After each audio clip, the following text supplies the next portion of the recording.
మకర రాశి వారికి శని రాహువుల యొక్క యుతి చాలా మంచిది.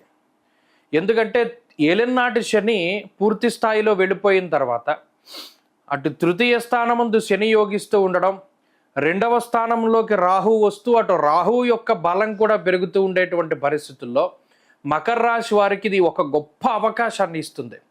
ముఖ్యంగా తృతీయ స్థానంలోకి శనేశ్వరుడు వెళ్ళడం ద్వారా అటు స్త్రీ సౌఖ్యంచ మనస్సౌఖ్యం బుద్ధి యత్నాది సిద్ధికృత్ అన్నది శాస్త్రం. మన బుద్ధి చాలా ప్రచోదనం అవుతుంది, అనగా ఏది తలుచుకుంటే దాన్ని సాధించగలిగినటువంటి శక్తి వస్తుంది. అలాగే సౌభాగ్య భాగ్యమారోగ్య అన్నది శాస్త్రం.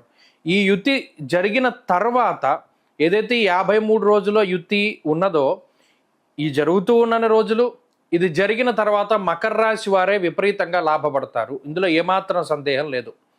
మకర రాశి వారు ఏ ఏ రకాలైనటువంటి సమస్యలతో బాధపడుతూ ఉన్నారో, అటు సంతానం, సౌభాగ్యం, వివాహం, ఉద్యోగం, ఆరోగ్యం, కుటుంబం, ఇలా అనేక రకాల సమస్యలు ఉండనివ్వండి, లేదా ఒక కీలకమైనటువంటి పదవి కోసం ప్రయత్నం చేస్తూ ఉన్న, న్యాయస్థానాల విషయాల్లో, కోర్టు కేసుల విషయాల్లో, లేదా ఏదైనా మీకు ఇది నెగిటివ్ ఎనర్జీ మీ మీద పనిచేస్తూ ఉండి ఎవరైనా కావాలని మీ మీద ఏదైనా ప్రయోగాలు చేసినా, ఏమి చేసినా కూడా వాటన్నిటి నుండి బయటపడతారు.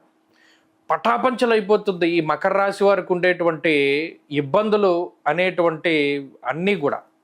ఎంత గొప్పగా ఉంటుందంటే ఏదో ఒక తెలియని మానసిక ప్రశాంతత, చాలా తేలిగ్గా వెళ్ళిపోతుంది జీవితం. అబ్బో ఇది చాలా కష్టం అవుతుందేమో, మనం దీన్ని దాటడం చాలా ఇబ్బంది ఏమో అనుకున్నటువంటివన్నీ కూడా చాలా తేలిగ్గా ముందుకెళ్ళిపోతూ ఉంటాయి. వివాహాది శుభకార్యక్రమాలు, అనుకోకుండా ఇంట్లో శుభకార్యక్రమాలు జరగడం, అసలుకి ఈ పని జరగదని వదిలిపెట్టేసినవన్నీ కూడా టకటక జరిగిపోతూ ఉంటాయి. ఇలా ఆశ్చర్యానికి సంబంధించి ఆశ్చర్యగొల్పేటువంటి విషయాలన్నీ కూడా చాలా ఆనందదాయకంగా జరుగుతూ ఉంటాయి. మకర రాశి వారికి ఇది ప్రశాంతమైనటువంటి గ్రహస్థితిగా చెప్పవచ్చును. ఈ శని రాహువుల యొక్క యుతి చాలా యోగిస్తూ ఉంటుంది.